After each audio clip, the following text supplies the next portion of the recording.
Hello 啊 Pete，咁最近咧，我喺網上就見到好多人去講，同埋成日都會有人去試食咧。喺日本一個厚切嘅吉列炸豬扒啦，咁我又好想食喎，但係又未有機會去旅行，咁我就喺網上揾下啊，究竟喺香港邊度有地方可以食到呢啲炸豬扒啊、吉列炸豬扒咁樣啦。咁我就揾到兩間咧可以去試下嘅。咁第一間咧就係有一個豬扒嘅虎頭扒咁樣啦，去炸咗一個厚切豬扒嘅。咁就係食一個滑蛋當飯嘅。咁第二間咧，我喺網上面睇咧，就係喺韓國有80間分店嘅一間連鎖店。咁我哋咧就同大家試下啦。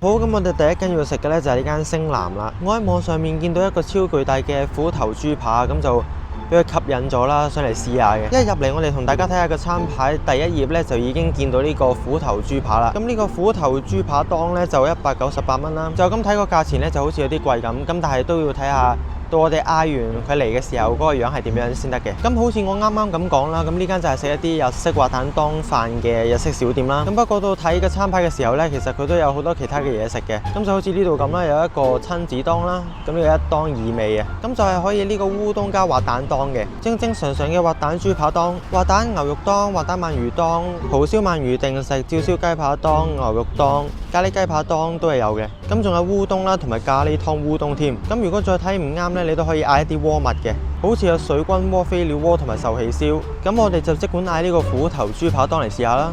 我一嚟到咧真係好誇張，佢真係超大塊，同喺日本嗰個咧係十分相似嘅。同樣佢都係要有個細碗喺後面頂住啦。咁呢個套餐咧就配搭咗一個細嘅麵豉湯啦，仲有少少嘅漬物嘅。同外表睇上去雖然佢咁大塊啦，咁但係佢個炸皮都炸得好靚嘅，嗰個火候控制得好好啦，呈現咗金黃帶少少啡色，但係又唔會去到燶嘅。咁之後下面就配搭咗平時食滑蛋豬扒檔嗰啲滑蛋啦。咁呢個套餐嚟到嘅時候呢，佢有提議，如果你有興趣嘅話，可以用個紙巾包住嗰嚿骨呢，成嚿揸嚟食嘅。咁我就攞起咗啦。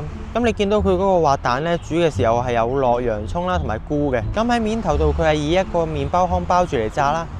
咁當我咬落去嘅時候呢，係非常之脆口同埋酥化嘅。佢呢塊虎頭豬扒係比較厚身啦。咁當我食落去嘅時候，佢又唔係嗰隻肥瘦均勻嘅豬扒。咁但係竟然呢，我食落去佢都係非常之腍嘅，一啲都唔鹹，仲保持到有水分喺裏邊添。咁佢呢塊虎頭豬扒嘅調味呢，我就覺得略為有少少鹹嘅。咁但係依然係食到有好輕微嘅豬味嘅。我覺得呢塊豬扒呢，食落去幾有驚喜喎，因為大家見到咁厚嘅豬扒，咁就一定會聯想到一定會好鹹啦咁樣。咁但係我估唔到佢煮到幾軟腍啦，而且仲帶少少彈牙添。咁雖然個主角係虎頭豬扒，咁但係我哋都試下個滑蛋啦。我覺得呢隻滑蛋呢，同我哋平時食開滑蛋豬扒飯嗰啲滑蛋呢係唔一樣嘅。我哋平時食滑蛋豬扒飯啊、親子檔啊，嗰啲蛋呢都係會比較水分多啦，同埋醬油味會比較重嘅。咁但係我呢個虎頭豬扒套餐嘅滑蛋呢，我就覺得比較煮得熟咗少少。咁雖然你見到佢表面有啲蛋漿啦，咁但係都係比起我哋平時食開嗰一隻呢，係比較熟啲，比較冇咁多水分嘅。咁但係呢，佢個菇呢就真係幾香嘅喎，加埋佢啲菇一齊食呢係真係有加分嘅。咁雖然佢嘅滑蛋調味唔係好多啦，咁但係好似我啱啱所講，佢嗰塊虎頭豬扒呢，個鹹味係重咗少少嘅。咁我覺得佢個滑蛋調味唔夠呢一樣嘢呢，係可以同佢嘅虎頭豬扒呢作出一個平衡嘅。咁我覺得如果你有興趣想試下一塊咁大嘅豬扒，又或者想打下卡嘅話呢，咁我覺得係幾值得你試下嘅。咁我哋依家呢就係食我哋嘅第二間啦。咁第一間我哋就係食日式嘅炸豬扒啦。咁第二間呢，我哋就係食韓式嘅吉列炸豬扒。咁唔係淨係日本呢先有佢哋嘅炸豬扒喎。咁其實韓國呢都有佢哋嘅韓式炸吉列豬扒。咁有咩唔同呢？你可以理解為日式嘅炸吉列豬扒就係多數都係就咁吉列豬扒或者咖喱吉列豬扒咁啦。咁而韓式嘅吉列豬扒呢，佢就會有好多唔同嘅配搭嘅，會額外加好多唔同嘅醬汁喺上面啊咁樣嘅。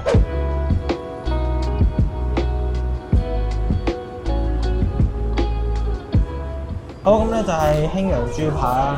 咁呢間咧就係韓國嘅，咁喺佢餐牌咧都有寫，呢個係一個韓國嘅品牌啦。咁喺2018年首爾就開幕啦。咁到依家咧就有80間咁樣嘅，咁就好似我今朝都有講過啦。呢度雖然專門食豬扒啦，咁但係佢都有一啲餐咧係唔係豬扒嘅，咁就可以俾翻一啲唔想食豬扒嘅人都可以食咯。咁佢有吉列雞扒定食啊，炸蝦、炸蠔咁樣。咁喺佢個主 menu 嗰度咧，佢就全部都係一啲炸豬扒啦。咁第一頁上面最大嗰度咧，你已經見到咧係佢放咗一個 special 嘅炸豬扒啦。咁就係一啲新嘢啊，即係特別嘢咁樣。佢呢個係番薯芝士吉列豬扒，就198蚊。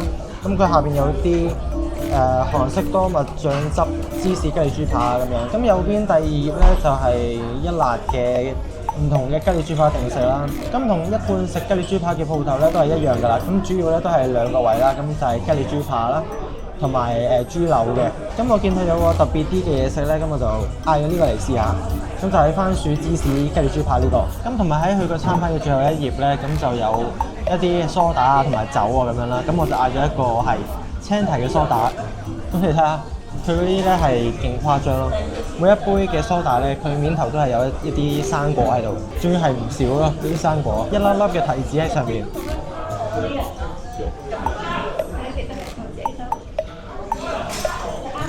咁不過呢個就冇乜特別咯。咁但係我就覺得佢係唔甜嘅，咁呢個係幾好，好清爽啊！我好驚係有某啲餐廳咧，佢會嗰啲梳打咧會好糖漿咯，即係你飲落去哇成盒超甜咁樣。咁但係呢個咧，我覺得係幾好嘅。咁個餐咧就嚟咗啦，我覺得咧係有幾多嘢喎，因為除咗佢嗰啲豬扒之外啦，咁有一碗細嘅飯仔啦，上面有隻蛋，咁然之後咧就有冷麵啦。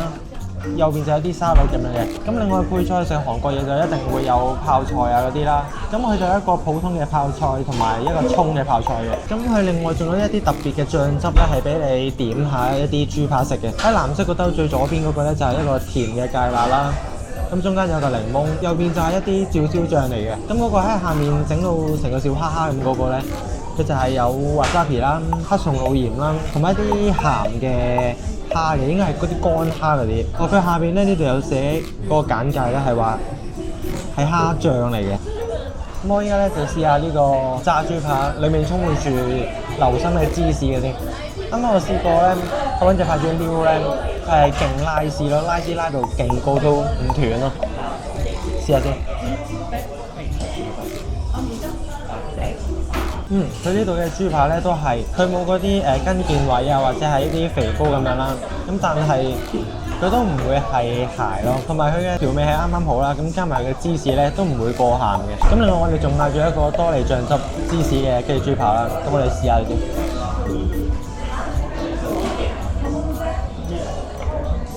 咁呢個就係喺豬扒上面有啲酸酸甜甜嘅汁啦。咁同埋咧有一大紮嘅芝士，勁邪惡呢個。咁嗰個多利醬汁嘅嗰個快炸豬扒咧，咁我就覺得係同我呢個唔同嘅。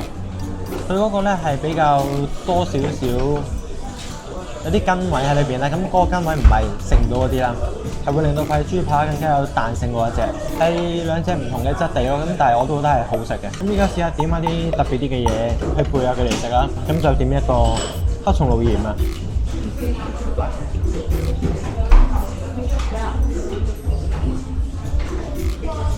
冇黑松露味，個鹽啊，唔緊要啦，但係加多咗少少鹽都好食咗嘅。試下加少少鹹嘅蝦先。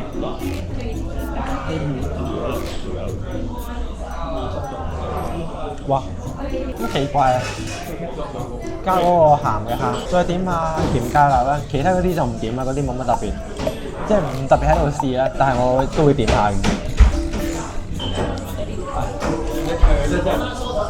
個甜芥辣就甜味居多啦，咁就唔係好似真係平時食嗰啲黃芥辣啊嗰一隻嘅。你可以想象係好似蜜糖芥末嗰個感覺。跟住你試埋最尾呢個上面有啲番薯喺上面嘅芝士吉列豬扒先。咁呢個咧勁似我喺沖繩買嗰啲手信，佢又係上面咧係一個嗰啲番薯嘅蓉啊嘛，番薯蓉嘅撻啊。咁呢個勁似樣咯，聞落都好似。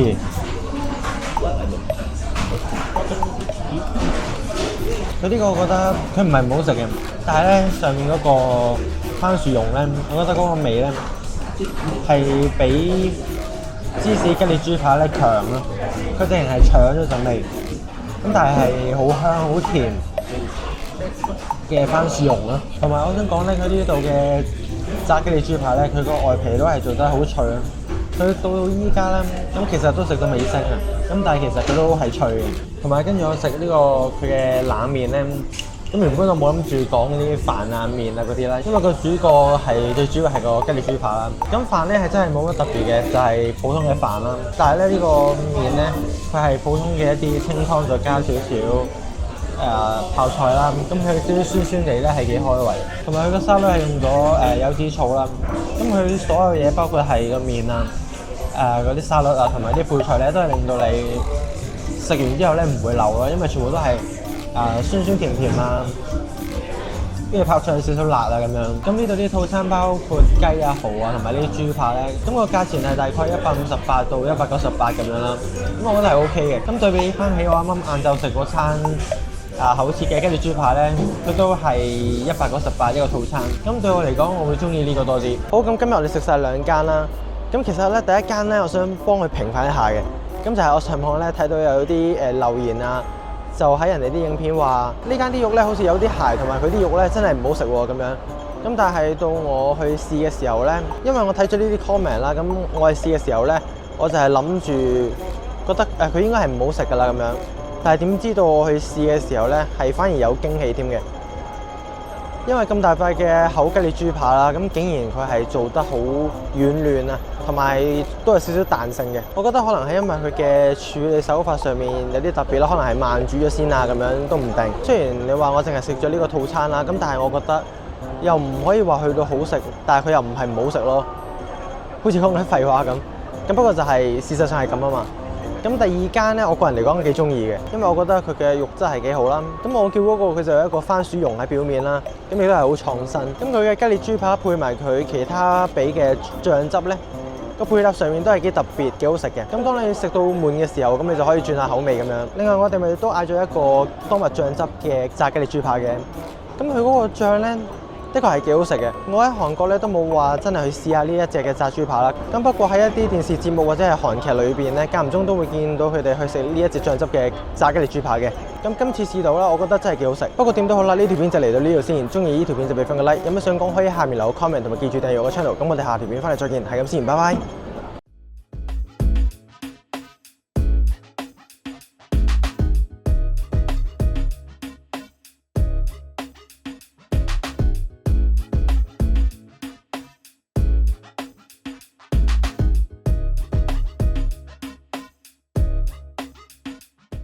咁呢度啲套餐有雞係咪？有。